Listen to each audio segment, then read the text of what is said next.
السلام علیکم ویورز۔ پاکستان 24 کروڑ سے زیادہ نفوس پر مشتمل ملک ہے۔ یہ بہت بڑی آبادی ہے اور اس آبادی کا جو پازیٹیو امپیکٹ ہے وہ یہ ہے کہ اس کا بہت بڑا حصہ نوجوانوں پر مشتمل ہے۔ پاکستان کی یوتھ جو ہے، اگر ہم 40 سال تک کی بات کریں کہ 40 سال تک کے لوگ کتنے ہیں، تو 70% کے لوگ جو ہے نا، 100 میں سے 70 لوگ 40% تک کی بات ہے، اور 60% سے زیادہ ایسے نوجوان ہیں جن کو 25 سال کے بعد 25 یا 30 سال کے بعد، یہ ایک بہت بڑا آپ کہہ لیں پورشن ہے آبادی کا، جو ٹیلنٹ سے، جذبے سے، صلاحیت سے، اہلیت سے، جوش سے بھرا ہوا ہے۔ ہم چاہیں تو اس صلاحیت کو، اس ٹیلنٹ کو، اس جوش اور جذبے کو تعمیر اور ترقی کی طرف لے جائیں، اور خدا نہ خواستہ چاہیں تو تباہی اور بربادی کی طرف۔ ہماری آپ کہہ لیں کہ بدقسمتی یہ ہے تو پاکستان کو جو لیڈ کرنے والے لوگ ہیں یا جو کلیم کرتے ہیں کہ پاکستان کے ہم لیڈر ہیں، انہوں نے اس یوتھ کے ٹیلنٹ کو اور جذبے کو اس ڈائریکشن کی طرف لے کر جانے کی دیانتدارانہ کوشش نہیں کی جو ڈائریکشن پاکستان کو ترقی، استحکام اور کامیابی کی طرف لے کر جا سکے۔ اس کے مقابلے میں ہماری جو لیڈرشپ ہے، سو کالڈ لیڈرشپ جو ہے، جس کا پولیٹکس کے ساتھ تعلق ہے، انہوں نے نوجوانوں کو اپنے سیاسی مقاصد اور سیاسی مفادات کے لیے نوجوانوں کی تربیت نہیں کی۔ ان کے اندر جو حب الوطنی کا جذبہ اور اس جذبے کی بنیاد پر ملک کی تعمیر و ترقی کا ایک احساس اور خیال ہے، وہ اس طرح سے پیدا نہیں کیا۔ یہ تو بلیسنگ اللہ تعالیٰ کی کہ ہمارا جو نوجوان ہے وہ پاکستان سے محبت کے جذبے میں ڈوبا ہوا، لیکن ہمارے جو قائدین ہیں یا ہمارے جو لیڈرز ہیں جو اپنے آپ کو کسٹوڈین کہتے ہیں ڈیموکریسی کا اور پولیٹکس کا، انہوں نے ایسا کرنے کی ارادی کوشش نہیں، جس کے نتیجے میں ہمیں بہت ساری جگہوں کے اوپر بڑا ایک ڈسٹریکشن دکھائی دے۔ نوجوان جو ہیں وہ ڈی ٹریک ہوتے ہوئے دکھائی دے۔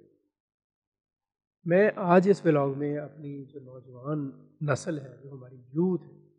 جو ہمارے طالب علم ہیں، جو ہمارے نوجوان ہیں، جو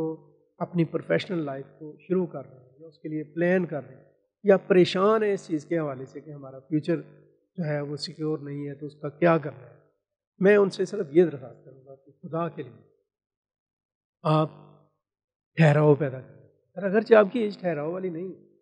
اور میں اس طرح کا ٹھہراؤ پیدا بھی کرنا نہیں چاہ رہا آپ کے اندر، میں یہ نہیں کہہ رہا کہ آپ جمود کا شکار ہو، لیکن میں آپ کو یہ ضرور کہوں گا کہ یہ جو خام خواہ کی جذباتیت ہے نا،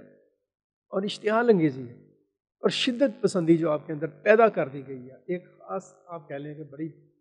گندی سازش کے ذریعے سے، اس سے باہر چلے۔ کوئی بھی چیز ہے اس کو لاجک کے ساتھ، کسی بھی لیڈر کی حمایت یا مخالفت لاجک کے ساتھ، کسی کی اندھی مخالفت نہ کریں، کسی کی اندھی حمایت نہ کریں، کسی کے اندھے عشق میں مبتلا نہ، اور کسی کی اندھی نفرت میں مبتلا نہ۔ آپ اپنے سرکمسٹینسز کو، آپ اپنے ارد گرد حالات کو، آپ اپنے ملک کو درپیش چیلنجز کا مطالعہ کریں، آپ پاکستان کے جو مسائل ہیں ان کو دیکھیں، اور یہ دیکھیں کہ ہمارے جو لوگ ہمیں اپنے لیے استعمال کرنے کی کوشش کر رہے ہیں یا اپنا چارہ بنانے کی کوشش کر رہے ہیں، ہم نے ان کے چنگل سے نہیں۔ جو لوگ پاکستان کی بات کرتے ہیں، جو پاکستان کی ترقی کی بات کرتے ہیں، جو پاکستان کے مستقبل کی بات کرتے ہیں، اور صرف بات ہی نہیں کرتے، پریکٹیکلی عملی طور اپنے ان کے رویے، ان کا طرز عمل، ان کی سوچ، ان کی فکر، ان کی گفتگو، ان کی باتیں، ان کا کام جب جہاں سے بول رہا ہے اس کا بھی انالیسس کریں کہ کیا یہ واقعی سچے پاکستانی ہیں اور ہمارے مستقبل کے لیے واقعی فکر مند ہیں، یہ اپنے لیے فکر مند ہیں، یہ اپنی طاقت کو بڑھانے کے لیے ہماری طاقت کو استعمال کرنے کی کوشش کریں۔ ایسے جعل سازوں سے بچیں جو کچھ بھی کہتے ہیں، کوئی کچھ بھی کہتا ہے، میں کسی کا نام لے کر یہ بات نہیں کرتا، کوئی کہے کہ میں پاکستان کا ٹھیکیدار ہوں، میں پاکستان کو بچانے کی کوشش کر رہا ہوں، کوئی کہے کہ میں نے پاکستان کے لیے یہ وہ کر دیا اور یہ کر دوں گا، لیکن عملی طور پر اس کے پاس کچھ بھی نہ ہو، تو اس سے بچیں، اس کے ٹریپ میں بچیں، اپنے ذہنوں کو واقعتاً ایک خام خواہ کی غلامی سے آزاد، یہ جو سیاسی تسلط اور غلامی آپ کے اوپر مسلط کی جا رہی ہے، اس سے نکلیں. پاکستان کے ساتھ کھڑے، پاکستان کے وہ ہر اس ادارے کے ساتھ کھڑے ہوں، ہر اس فرد کے ساتھ کھڑے ہوں جو پاکستان کے ساتھ محبت ہے، جس کی ریڈ لائن پاکستان. میں آپ کو صرف یہ کہنا چاہتا ہوں، آپ اس پر ضرور لاجک کے ساتھ، منطق کے ساتھ، سچ اور جھوٹ میں فرق کرنا. گوئبلز نما لوگوں سے بچیں جو خود جھوٹ بولتے ہیں اور دوسروں کو جھوٹا کرتے ہیں، ان سے بچیں. جو خود غلط بیانی کرتے ہیں اور اپنی ہی باتوں سے مکر جاتے ہیں، ان سے بچیں. ان لوگوں سے بچیں جو باتوں کے شیر ہیں اور جب کام کا وقت آتا ہے تو ان کے پلے میں کچھ بھی نہیں ہوتا. سوشل میڈیا کے اوپر جو پریپیگنڈا کمپینز ہیں، ان سے بچیں. سوشل میڈیا کے اوپر جو 5th جنریشن وارفیئر کے ذریعے سے جو چیزیں آپ پر حملہ آور ہیں، ان کا جواب منطق سے اور دلیل سے دینے کی کوشش کریں. آپ اس نرغے سے اور اس چنگل سے نکل گئے تو دراصل پاکستان کی ترقی کا راستہ کھلے گا، آپ کی ترقی کا راستہ کھلے گا، پاکستان مضبوط اور خوشحال ہوگا، آپ کا مستقبل روشن. سو آگے بڑھیں منطق کے ساتھ،